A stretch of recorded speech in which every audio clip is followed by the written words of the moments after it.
How far do you think horror can go before it stops being metaphor and starts being confrontation?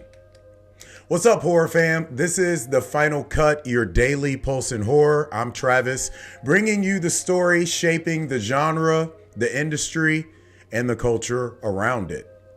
Before we jump in, a few quick reminders.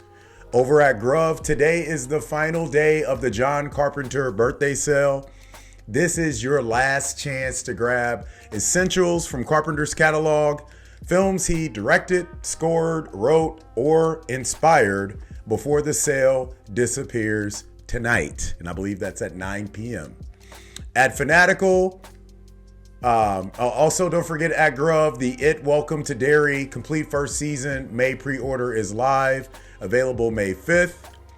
Over at Fanatical, you've got the ongoing Capcom and Bandai Namco deals. 17 days left on the Build Your Own Resident Evil bundle. And don't forget, Resident Evil Requiem drops February 27th.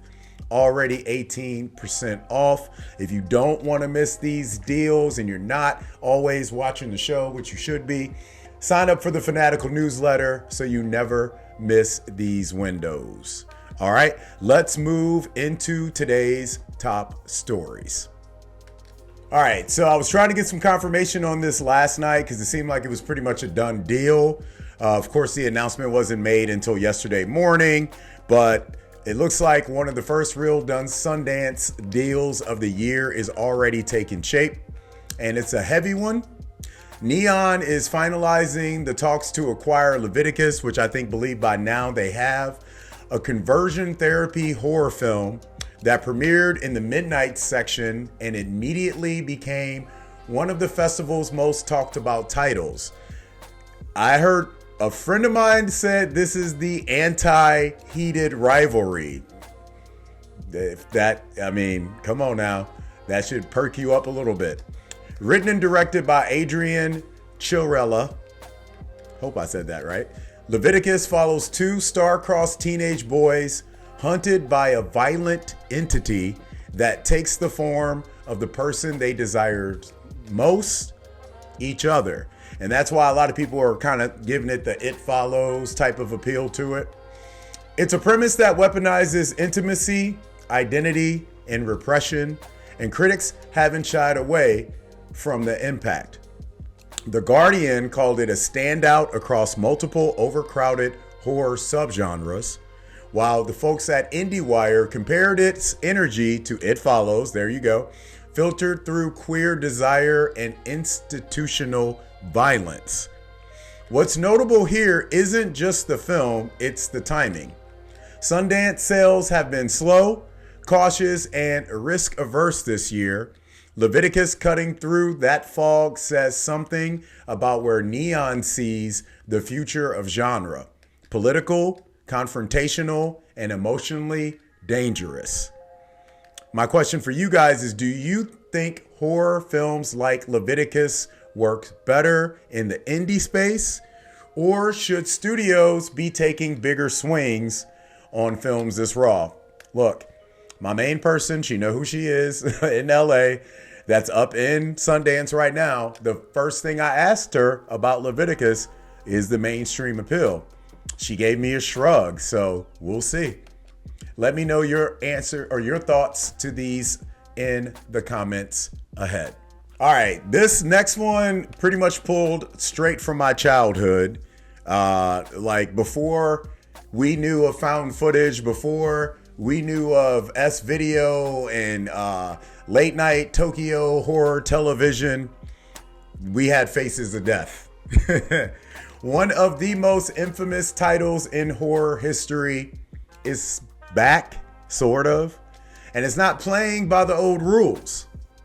A new Faces of Death has officially been dated for October 10th, directed by Issa Mazzy and Daniel Goldhaber, the duo behind Cam. This isn't a Fox snuff documentary remake.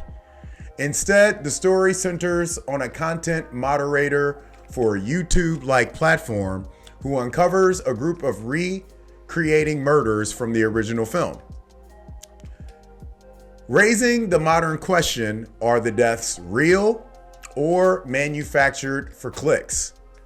Starring Barbara Ferreira and Dockery Montgomery, the film reframes Faces of Death as an indictment of algorithm-driven horror, online voyeurism, and trauma commodification. The teaser is reportedly too taboo for traditional studio rollout. It wasn't that bad, which honestly feels on brand. This isn't nostalgia horror, it's media horror aimed directly at the systems we participate in every day.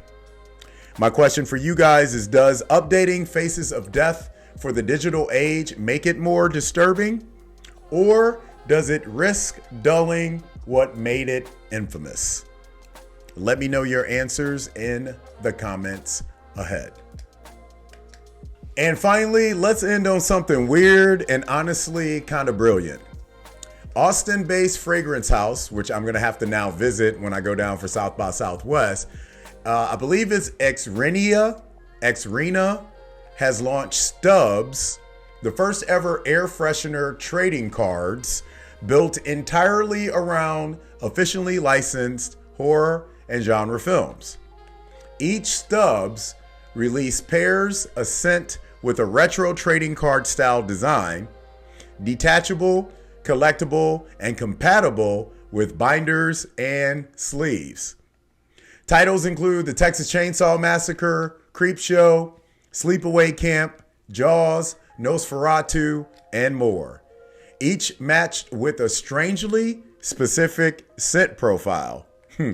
Created by Killian Wells, the concept blends VHS nostalgia, fandom culture, and fragrance into something that feels less like merch and more like world building. And they really look like Garbage Pail Kid cards, just from what I saw. Even horror legend Charles Band backed the concept early, which tells you exactly who this is for. This is horror culture expanding beyond screens into memory, scent, and physical space. My question for you guys is this the future of horror collectibles, or the strangest crossover you didn't know you wanted? Let me know your answers in the comments ahead. Which one would you pick first too? Curious about that. TCM all day. Today's take: horror in 2026 isn't just about monsters. It's about systems, institutions, algorithms, trauma pipelines, memory, identity. From Leviticus confronting conversion therapy to Faces of Death indicting online spectatorship, to Xyrena turning horror into sensory nostalgia, the genre keeps finding new ways to reflect what we're already afraid to look at directly. That's why it still matters. Before you go, jump into today's Spotify poll. Which kind of horror hits harder right now? The social political horror, media and internet horror, or psychological identity horror? Vote and tell us why in the episode comments, and I actually do read them. If you like what you heard, follow The Final Cut on Spotify, YouTube, and wherever you get your podcasts. Answer the poll and DM at HMUNCUT with your tips or breaking horror news you want featured on the show. That's it for today's episode of The Final Cut, your daily pulse in horror. I'm Travis. Don't forget, like, subscribe. We'll be back tomorrow with more details, more industry news, and possibly some more stuff from Sundance.